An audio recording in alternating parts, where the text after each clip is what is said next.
Ankkuritoiminnassa hoidetaan moniammatillisesti kiusaamisasioita ja valitaan kulloiseenkin tapaukseen sopiva työpari. Tähän Ankkuritoimintaan kuuluu kiinteänä osana useita eri ammattilaisia, poliiseja, sosiaalityöntekijöitä, nuorisotyöntekijöitä ja sairaanhoitajia. Ankkuritoimijat tekee yhteistyötä monien tahojen kanssa. Niistä keskeisimmät on ilman muuta vanhemmat, koulun henkilökunta, oppilashuolto, opettajat ja tietysti lastensuojelu. Menin eri yläkouluun kuin kaikki mun luokkalaiset.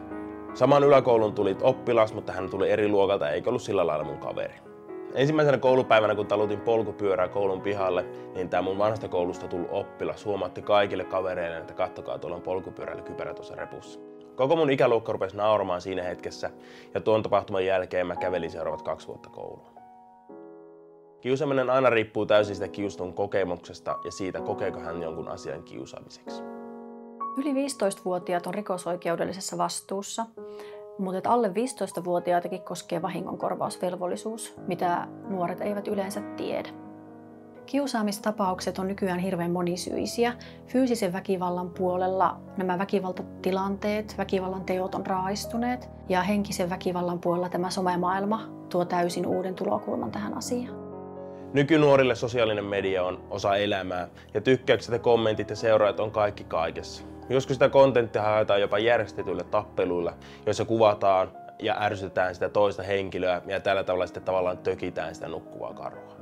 On tärkeää, että näiden nuorten vanhemmat tietää, missä someissa nämä nuoret on sekä että miten ne siellä käyttäytyy. On loppujen lopuksi kuitenkin vanhempien vastuulla se, miten nuori käyttäytyy sosiaalisessa mediassa. Jos on rahkeita antaa puhelin nuorelle, niin pitää olla myös rahkeita ottaa se puhelin pois. Ei ketään opeteta ajamaan autoakaan sillä lailla, että annetaan avaimet ja lähde ajamaan, vaan se pitää opettaa.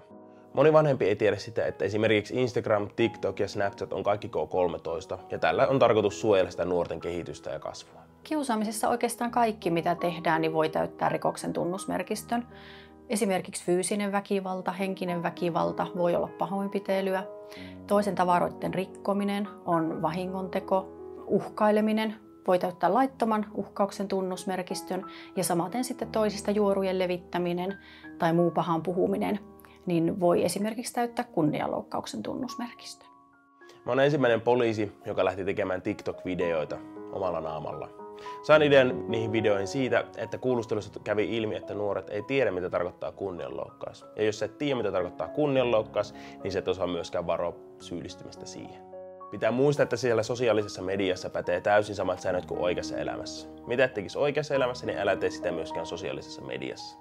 Jos sä sanot jollekin esimerkiksi, että tapa itsesi Instagramissa, niin tämä sama ihminen voi tehdä jotenkin peruuttamatonta itselleen oikeassa elämässä. Työuran aikana on minulla tullut muutamia kertoja eteen niitäkin tilanteita, jossa kiusaaminen on lopulta johtanut siihen, että kiusattu on tehnyt itsemurhan.